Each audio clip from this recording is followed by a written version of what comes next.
you know, that anyone would enjoy it. I don't think that toys, everybody enjoys them. So let me be pessimistic for a second. I think that if there is not an earthquake in our industry, we are going to be comics. This is how we are going to evolve. Because we are so focused on kids and teenagers. And this is most of the games we create are for this audience. And I think that's a lost opportunity. And I really hope that we will have the diversity and the richness of films. But at the moment, it's difficult to believe. But I hope. Famous final words. Here we are. This is the end.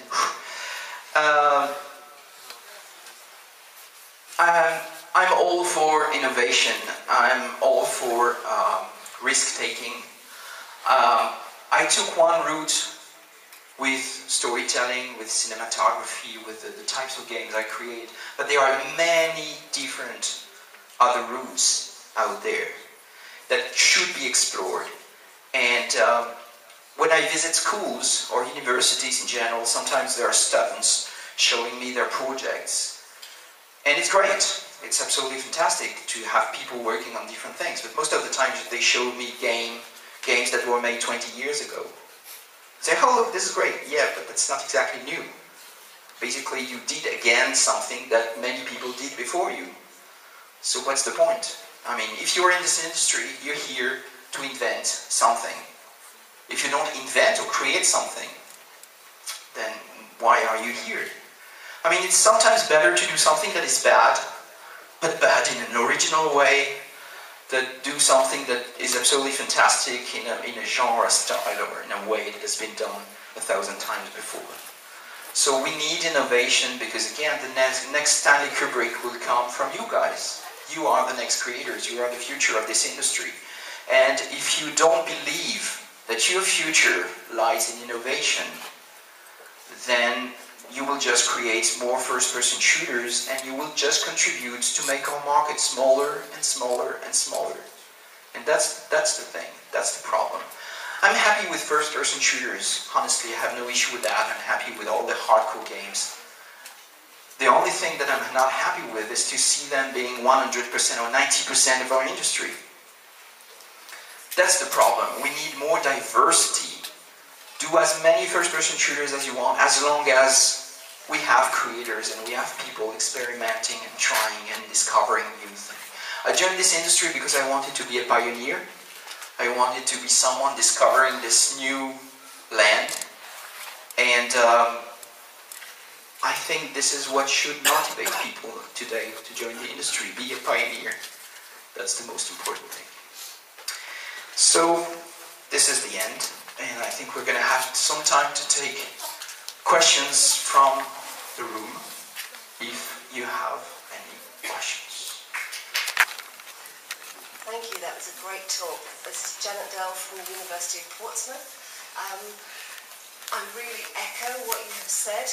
One of my colleagues there is Dr. Dan Pinchbeck, and he has written Dear Esther. Have you heard, my question is, have you heard of Dear Esther? It won the Sony Award in 2010, I think it was, and it's the first game that I have ever wanted to play. It's about somebody on an island, and it's completely interactive narrative, and the story is not fixed. It changes every time you play it. And I am dying for it to become a proper game, which will be the end of January. At the moment it's a mod, which I don't know what mods are, because I've never played games in my life. But it's opening it up to a whole new set of people. It's very exciting. So yes, as somebody who's not quite a grandma, but definitely a mother, I would buy your stuff, and that is great. It's what we need. Thank you. No, I don't know about the games you mentioned, but I will definitely find out, because it sounds very appealing and very exciting. So, yeah, great. Wait, what's the title again? Dear Esther. Dear Esther. Dear Esther. Okay, I'll definitely check.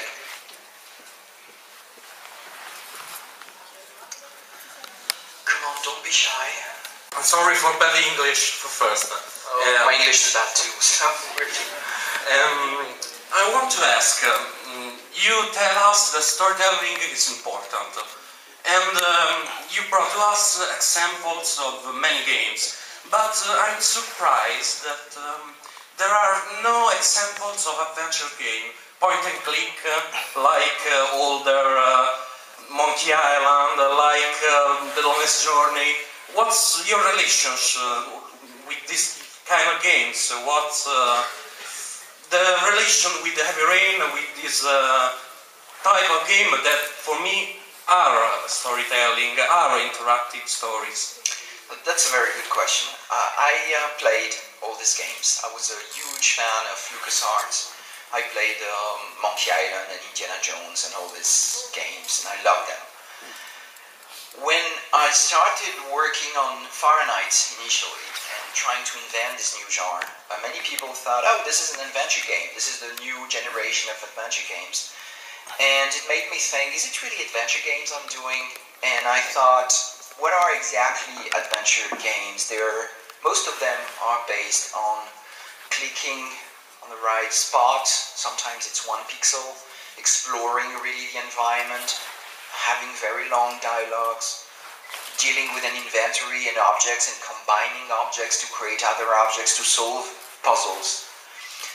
And I thought, this is not what I'm doing. I mean, there is no puzzle, there is no inventory. The goal is not to explore every single pixel of a room. So I think there are some common points, but the core mechanics behind Heavy Rain or adventure games, I think, are very different.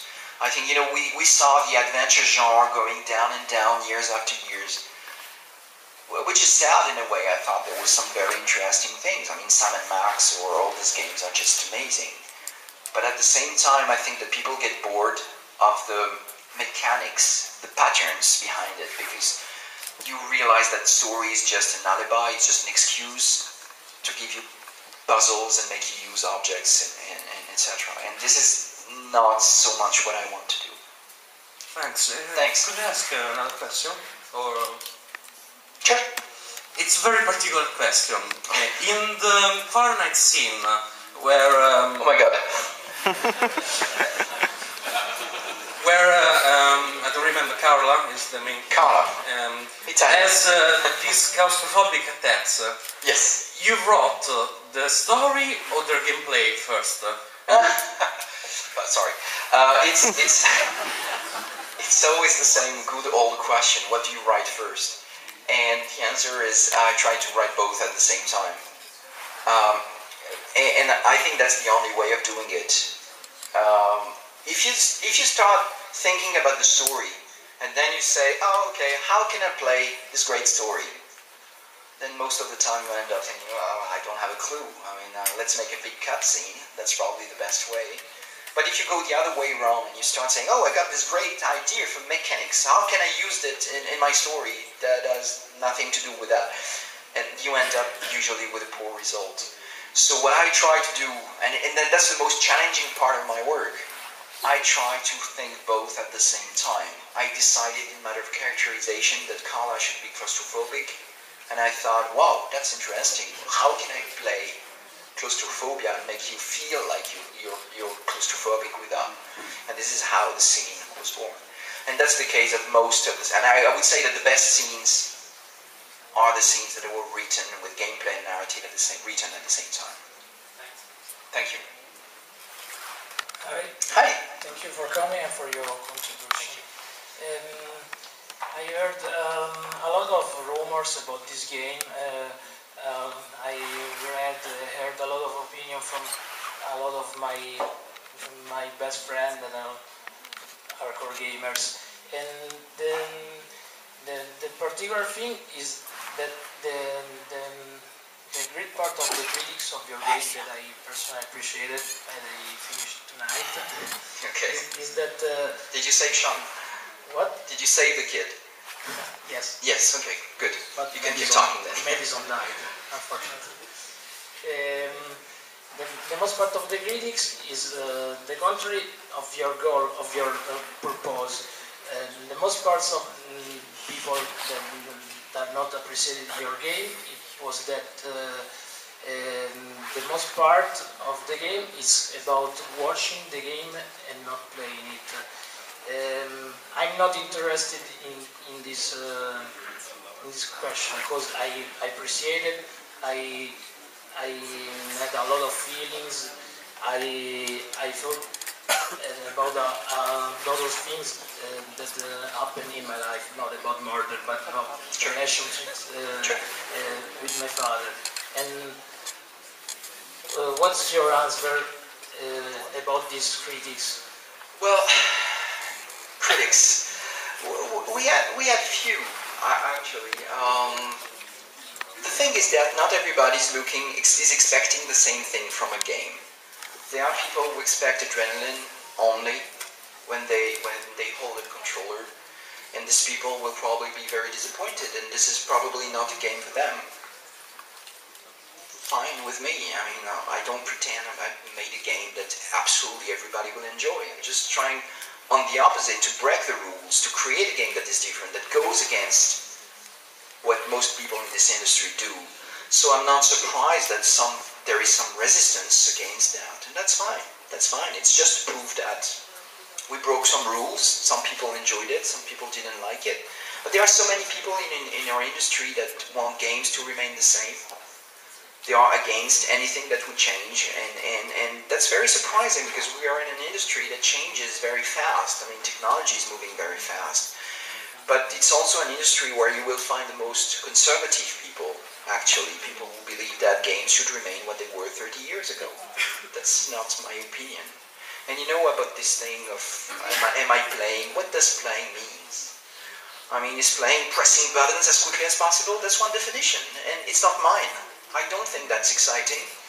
I think what is exciting is what happens in your head, not on your controller. But that's not everybody's opinion, and that's fine with me. David, good morning. Good morning. Good morning. First of all, thanks. Sorry, where are you? Hi. Oh, hello. Thank you for sharing with us your experience. And just one question: do you think that your game, Heavy Rain, would be suitable for online gaming? You know, the online gaming is. Good question. Heavy Rain as it is now, of course. It took me a year to write this damn thing for a single player. I don't think I'm ready to write for multiple players, but I think that would be very exciting and very interesting. That's something I'm thinking of for the future, but there are many challenges that I've not solved yet before starting to write something like that. But this is definitely something I would love to do. I think that's one of the most fascinating challenges ahead. Let's tell a story with multiple players. Definitely. Thank you very much.